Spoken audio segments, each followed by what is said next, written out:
Hi guys, this is Hilary. So I just wanted to talk a little bit about your spine in context of Pilates. So we're really spine oriented as we move through things. So like one of the commonalities are people like what yoga versus Pilates. So yoga is beautiful and has its own practice.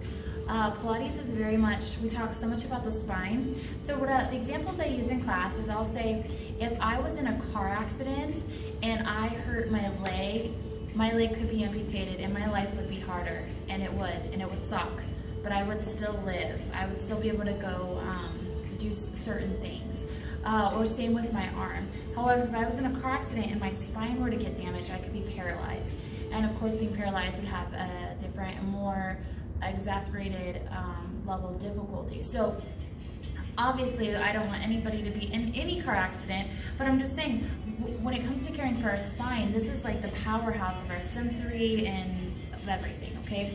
So as we're talking about our musculature and fitness, preserving the complexities of our spine is very, very important. So we do a lot of things to watch it. And if you didn't watch our video about the principles of Pilates, I highly recommend. But let's talk about this for a second. A lot of times when people come here, let's kind of start with some of the, this is Boney Maroney. That's what we named him. And he's actually about as big as me, probably what's going on inside. This is just by luck. But my hip bone's here. And see how his skull is kind of where mine would be. So this is about kind of what I have inside of me, and just compare it to how tall or small you are to me. I'm like 5'9", so maybe it's a little smaller, a little bigger, but it's amazing. And so this down here is your pelvis. This is your tailbone. Some of this would probably be relevant, and it's stuff you already know, but I like to talk about it. When we see people talk about their SI joints, this is around the area here. This is your sit bones, your sit tuberosities. They're down here. They're what you feel when you sit up really tall if your hamstrings are super tight. And then we go to your lumbar spine. These are the really thick boys down here, and there's five of them, unless you're bone fracture, which happens sometimes, but not often. Your thoracic spine is the one that kind of is the one that humps over when I'm on Facebook too long or on my cell phone. And then your cervical spine is your neck. And so it's smaller and has a lot more variation. And of course the base of your skull.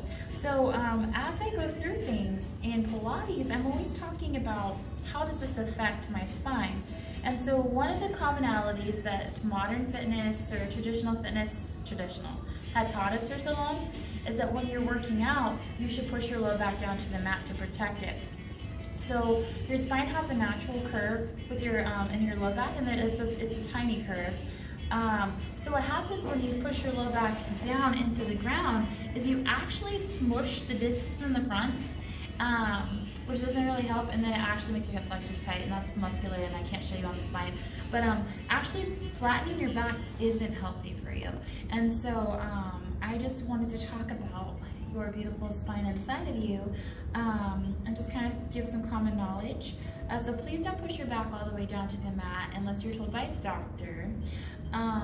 And then keep a little space, and then how your pelvis sits inside of you affects how your core, about how your rectus, your transverse abdominis, your iliopsoas, your hamstrings, your tensor fascia lata, and a bunch of things react. So we'll be talking a lot about bones in our Pilates classes, and I'm so glad that you are here, and thank you for watching.